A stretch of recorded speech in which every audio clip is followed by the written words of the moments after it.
Kesaksian mantan NII lihat Panji Gumilang kumpulkan 4 miliar rupiah dalam 1 jam. Ada 3 identifikasi itu yang sudah ditemukan oleh tim peneliti kita. Meskipun tidak ketemu langsung, tetapi kita mendapatkan informasi ya yang cukup.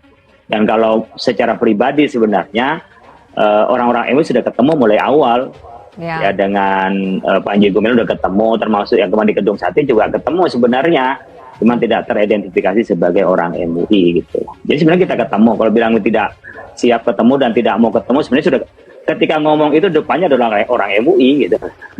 Cuman Panji Gumilang tidak tahu itu gitu. Ada beberapa tahapan yang harus dilakukan pemerintah sampai pemerintah harus mengambil tindakan. Justru menurut saya pribadi, langkah pemerintah Jawa Barat adalah yang jauh lebih cepat daripada lembaga agama yang harusnya lebih terkait terhadap hal ini. Akan beberapa perhatian yang diberikan oleh Kang Emil sebagai Gubernur Jawa Barat terhadap Pondok Pesantren Al Zaitun yang sebetulnya ingin menengahi agar masalah ini lebih cepat selesai. Tetapi justru dengan perlakuan yang kurang kooperatif yang diberikan oleh Panji Gumilang sehingga membuat Gubernur Jawa Barat pun memberikan ultimatum. Dan berita ini bukan hoax, tapi ini juga disampaikan langsung oleh Kang Emil bahwasanya Panji Gumilang ini memang tidak kooperatif, sehingga memperlambat tindakan pemerintah. Pemerintah Jawa Barat pun telah melakukan investigasi. Dan mungkin kedepannya kita tunggu beberapa waktu, seperti yang kemarin disampaikan juga oleh Panji Gumilang ketika utusan dari Jawa Barat menyampaikan satu surat undangan untuk hadir ke Gedung Sate, berdialog, langsung berjumpa dengan gubernur dan disanggupi oleh Panji Gumilang yang akan datang ke Bandung, maka kita akan tunggu saja kabarnya seperti apa. Dan kemudian kita akan tunggu tindakan apa yang akan diambil oleh pemerintah terkait dengan Pondok Pesantren Al Zaitun, dan kemudian terhadap kontroversi-kontroversi yang dibuat oleh Panji Gumilang sehingga banyak meresahkan masyarakat. Semoga masalah ini cepat selesai dan ada jalan keluar dari permasalahan tersebut sehingga tidak berlarut-larut. Maka sejatinya pemerintah dalam hal ini kepolisian harus mengikuti arahan ulama. Maka pemerintah dalam hal ini mau menunggu apa lagi ketika para ulama sudah mengatakan hal ini sesat. Bahkan MUI Pusat mengatakan sekurang-kurangnya ada 13 yang kemudian hal ini menyimpang. Maka sejatinya tidak harus dilama-lamakan lagi. Harus ada aksi, harus ada kemudian penegakan hukum dilaksanakan terkait daripada Al Zaitun ini. Maka ikhwatillah, pada kesempatan ini dan pada hari ini akan ada demo jilid kedua yang akan dilaksanakan oleh FSDA, dan demo ini sekurang-kurangnya ada 6 tuntutan terhadap Al Zaitun.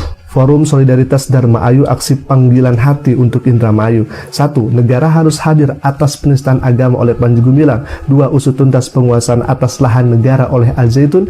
3. Kaji ulang perizinan dan administrasi Al Zaitun. 4. Usut tuntas sumber daya pembangunan Al Zaitun. 5. Bubarkan Al Zaitun yang secara historis berkaitan dengan NII.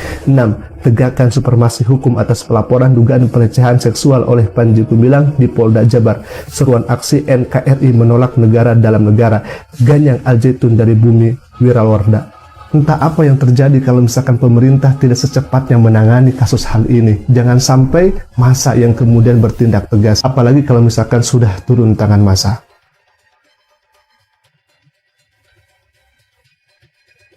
Sosok pimpinan Pondok Pesantren Al Zaitun Abdul Salam Rashidin Panji Gumilang kini kembali disorot.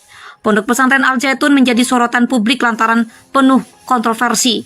Pondok pesantren itu menerapkan cara ibadah yang tidak biasa, misalnya sab sholat Idul Fitri 1444 Hijriah yang bercampur antara laki-laki dan perempuan. Bahkan ada 1 orang perempuan sendiri berada di depan kerumunan laki-laki.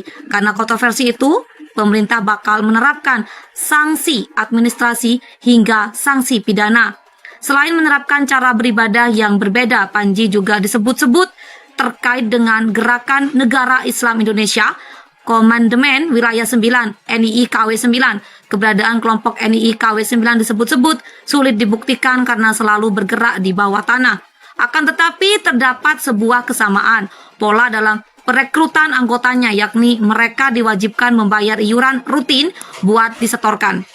Menurut mantan aktivis NII, Sukanto, terdapat sejumlah kewajiban pendanaan atau iuran yang harus dipenuhi anggota NII KW 9. Kewajiban itu, kata Sukanto, mulai dari infak sebesar $25 NII per bulan dengan kurs dolar yang dipatok oleh NII berbeda dengan negara.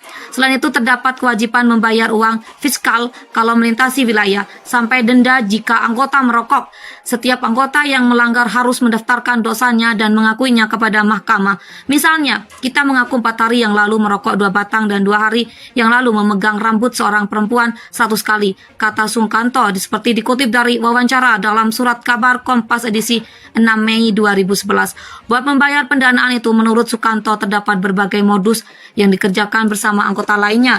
Caranya mulai dari berdalih menghilangkan laptop teman sampai membuat proposal palsu dengan cap kampus palsu. Bahkan menurut Sukanto, dia menyaksikan langsung praktek pengumpulan dana oleh Panji Gumilang. Hal itu terjadi dalam peringatan 1 Muharram pada 2008. Saat itu jemaah NII dari seluruh Indonesia datang dan diminta melempar jumroh. Dalam waktu 1 jam, Panji berhasil mengumpulkan uang sekitar 4 miliar rupiah. Praktek kewajiban mengumpulkan uang itulah yang ditengarai membuat sejumlah anggota NII menghalalkan tindak pidana seperti pencurian sampai penipuan. Cara lainnya adalah dengan kedok meminta sumbangan buat panti asuhan atau lembaga pendidikan. Bahkan menurut informasi yang dihimpun, sejumlah anggota NII bahkan memperdaya orang tua atau saudara mereka buat memenuhi kewajiban iuran itu. Lembaga pendidikan yang berlokasi di Kabupaten Indramayu, Jawa Barat itu kembali menjadi sorotan akibat pernyataan Panji Gumilang, tata cara ibadah hingga dugaan terafiliasi dengan gerakan bawah tanah. NII, Menteri Koordinator Bidang Pembangunan Manusia dan Kebudayaan Menko PMK Muhadjir Effendi mengatakan saat ini penanganan masalah di Pondok Pesantren Al Zaitun dilakukan dari sisi hukum dan pendidikan.